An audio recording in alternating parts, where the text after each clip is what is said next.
Na noite de 9 para 10 de março de 1945, Tóquio não foi destruída por uma única explosão. Não houve um clarão cegante, nem um silêncio absoluto seguido pelo fim. A cidade simplesmente começou a queimar. Primeiro em alguns bairros, depois em ruas inteiras. Em poucas horas, um mar de fogo tomou conta da capital japonesa. Pessoas morreram dormindo, correndo, rezando ou abraçadas aos próprios filhos. Quando o sol nasceu, mais seres humanos haviam morrido ali do que em Hiroshima. Ainda assim, essa noite quase não é lembrada.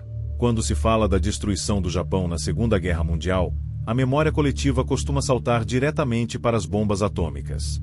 Hiroshima, Nagasaki. Dois nomes que se tornaram símbolos absolutos do horror moderno. Mas semanas antes disso, Tóquio já havia sido transformada em um inferno absoluto.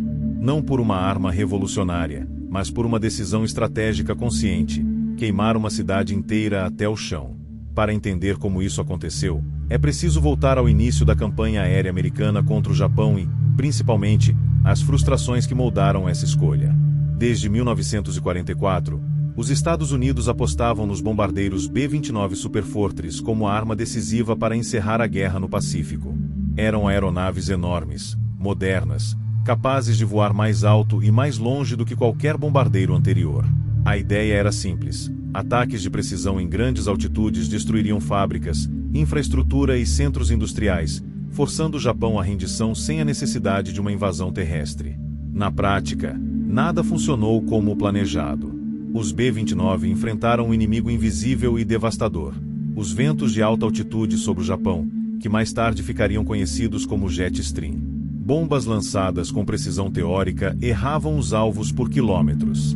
Missões inteiras retornavam sem resultados significativos. Tripulações arriscavam a vida por danos mínimos. Enquanto isso, o Japão continuava lutando. A guerra avançava, mas o custo humano só aumentava. Iwo Jima havia se transformado em um massacre. Okinawa prometia ser ainda pior. Cada ilha conquistada deixava claro que o Japão não se renderia facilmente. A perspectiva de uma invasão direta do arquipélago significava centenas de milhares de mortos, talvez milhões. Foi nesse cenário que surgiu a figura de Curtis LeMay. LeMay não era um idealista. Era um pragmático frio, quase brutal. Ao assumir o comando da ofensiva aérea contra o Japão, ele analisou relatórios, mapas e estatísticas sem qualquer romantismo. Sua conclusão foi direta: a guerra aérea travada até então não estava funcionando. O Japão não era a Alemanha. Suas cidades não eram feitas de concreto e aço. Eram feitas, em grande parte, de madeira, papel e bambu, extremamente inflamáveis. Para LeMay, a solução era óbvia, ainda que moralmente devastadora. Se ataques de precisão não funcionavam, então a precisão não importava mais.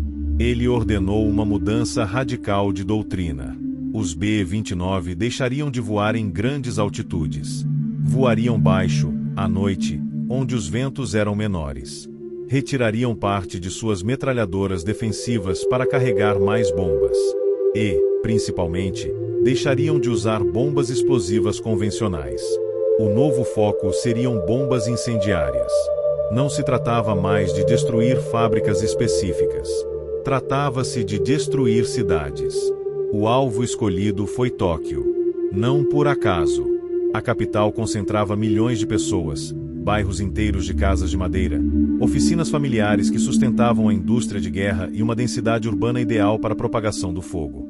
O plano não previa um ataque isolado, mas uma sequência contínua de bombardeios capazes de criar uma tempestade de fogo, um fenômeno no qual incêndios individuais se fundem, sugam oxigênio e geram ventos tão fortes que alimentam as próprias chamas. Na noite de 9 de março de 1945, mais de 300 bombardeiros B-29 decolaram das Ilhas Marianas em direção ao Japão. Não voavam em formação cerrada, mas em fluxo constante, um avião após o outro. A intenção era manter o fogo ativo por horas, sem dar tempo para controle ou resgate. Pouco depois da meia-noite, os primeiros aviões chegaram sobre Tóquio. Eles não lançaram bombas comuns. Lançaram centenas de pequenos dispositivos incendiários que, Ao atingir o solo, se espalhavam e explodiam em chamas aderentes. Essas chamas grudavam em telhados, roupas, pele. As casas de madeira pegaram fogo quase instantaneamente. Em minutos, dezenas de incêndios começaram a se fundir. O vento fez o resto. As ruas estreitas da cidade tornaram-se túneis de fogo. O ar começou a ser sugado violentamente para dentro das áreas em chamas. Pessoas que tentavam correr simplesmente desmaiavam por falta de oxigênio. Outras eram derrubadas pela força do vento gerado pelo próprio incêndio. Muitos se jogaram em canais e rios, acreditando encontrar salvação.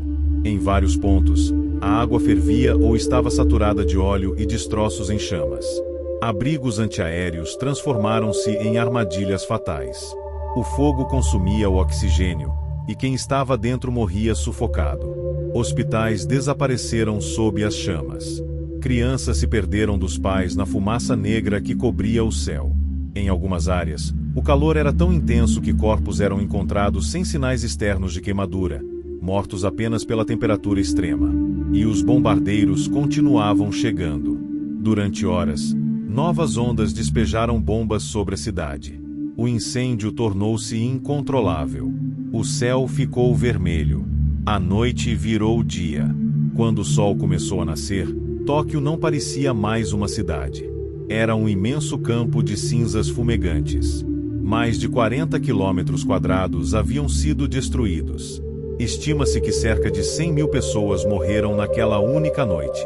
Outras centenas de milhares ficaram feridas ou desabrigadas. Famílias inteiras desapareceram. Bairros inteiros deixaram de existir. Mas o impacto daquela noite não terminou com o amanhecer. O que veio depois foi igualmente devastador e ainda mais perturbador. Quando a manhã de 10 de março de 1945 chegou, o que restava de Tóquio era quase irreconhecível. O fogo havia consumido bairros inteiros, deixando para trás uma paisagem cinzenta, silenciosa e coberta de corpos. Ruas que antes eram cheias de vida tornaram-se corredores de cinzas. Casas desapareceram completamente. Em muitos lugares, não restava nada além de fundações queimadas e sombras marcadas no chão. Sobreviventes vagavam sem rumo, cobertos de fuligem, carregando o pouco que conseguiram salvar. Alguns procuravam familiares. Outros apenas caminhavam, em estado de choque, incapazes de compreender o que havia acontecido durante a noite. Em certos pontos da cidade, pilhas de corpos foram organizadas às pressas, não por respeito, mas por necessidade sanitária. Não havia tempo para funerais. Não havia madeira para caixões. Não havia energia sequer para o luto. Relatos de sobreviventes descrevem cenas que desafiam a imaginação. Pessoas encontradas abraçadas, tentando se proteger mutuamente do calor. Crianças carbonizadas ao lado de canais onde haviam tentado se refugiar. Ruas inteiras cobertas de cinzas humanas. O cheiro da morte permanecia no ar por dias. Apesar da escala da destruição, o ataque foi considerado um sucesso absoluto pelos estrategistas americanos. Curtis LeMay analisou os resultados friamente.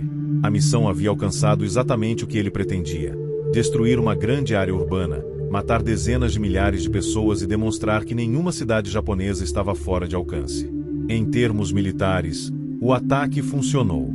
Em termos humanos, foi uma catástrofe sem precedentes. E aquilo não foi um evento isolado. Após Tóquio, dezenas de outras cidades japonesas sofreram ataques incendiários semelhantes. Osaka, Kobe, Nagoya. No total, mais de 60 cidades foram bombardeadas com o mesmo método. Milhões de pessoas ficaram sem casa. Centenas de milhares morreram queimadas, sufocadas ou esmagadas durante fugas desesperadas. Ainda assim, o Japão não se rendeu. Esse fato levanta uma das questões mais desconfortáveis da Segunda Guerra Mundial. Até que ponto o sofrimento civil realmente aproxima o fim de uma guerra? Apesar da destruição em massa, da fome crescente e do colapso urbano, o governo japonês continuou resistindo. A lógica da guerra total havia empurrado ambos os lados para um abismo moral do qual não havia retorno fácil. É nesse ponto que o bombardeio de Tóquio costuma ser comparado a Hiroshima. Em 6 de agosto de 1945, a bomba atômica destruiu Hiroshima em segundos. A imagem do cogumelo nuclear se tornou o símbolo definitivo da destruição moderna. Mas, em termos de vítimas imediatas, o ataque incendiário a Tóquio foi ainda mais letal. Em uma única noite, mais pessoas morreram queimadas do que morreriam instantaneamente sob a explosão nuclear. A diferença não estava apenas na escala, mas na forma como a morte aconteceu. Em Hiroshima, a destruição foi instantânea. Em Tóquio, ela foi lenta. Pessoas correram por horas, tentando escapar do fogo. O calor aumentava gradualmente. A fumaça sufocava. A morte vinha pelo cansaço, pela falta de oxigênio, pelo colapso físico. Foi uma noite inteira de agonia contínua. Talvez por isso o bombardeio de Tóquio tenha sido, em grande parte, apagado da memória popular. Não houve uma imagem única que resumisse o horror. Não houve um símbolo simples. Houve apenas fogo, fumaça e milhares de histórias individuais perdidas nas cinzas. Após o fim da guerra, o mundo precisou lidar com as consequências morais do que havia sido feito. Julgamentos ocorreram. Crimes de guerra foram debatidos. Mas o bombardeio incendiário de cidades raramente recebeu a mesma atenção que outras atrocidades. Ele se escondia atrás da justificativa da vitória, da urgência, da necessidade estratégica.